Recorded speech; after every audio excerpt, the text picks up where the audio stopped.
इतिहास संशोधक इंद्रजित सावंत यांना मीच फोन केला अशी कबुली प्रशांत कोरटकरने दिल्याची माहिती विश्वसनीय सूत्रांनी दिली। पोलिसांनी काल मध्यरात्री 5 तास केलेल्या चौकशीत महत्त्वाच्या बाबी समोर आल्याची माहिती आहे। मोबाईलमधील डेटा स्वतःच डिलीट केल्याचं प्रशांत कोरटकरने मान्य केलं अशीही माहिती समोर येते। अटक टाळण्यासाठी हैदराबाद मार्गे चेन्नईला जाण्याच्या तयारीत होतो अशी कबुलीही कोरटकरने दिली आहे।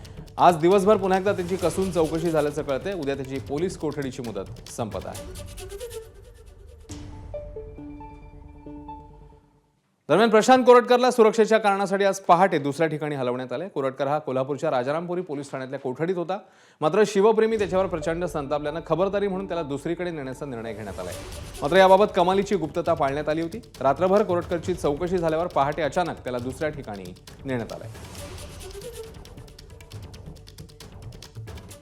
दरम्यान उद्धव ठाकरेंनी या सगळ्या संदर्भात नेमकं काय म्हटलेलं आहे, काय प्रतिक्रिया दिली आपण तेही बघूया। प्रशांत कोरटकरला महिनाभरानंतर अटक होते तर कबुली दिली आहे की मीच फोन केला होता इंद्रजित सावंत यांना। एक महिनाभर लागतो। कृष्णा आंधळे अजून त्याच्याकडनं एक निबंध लिहून घेतील आणि सोडतील।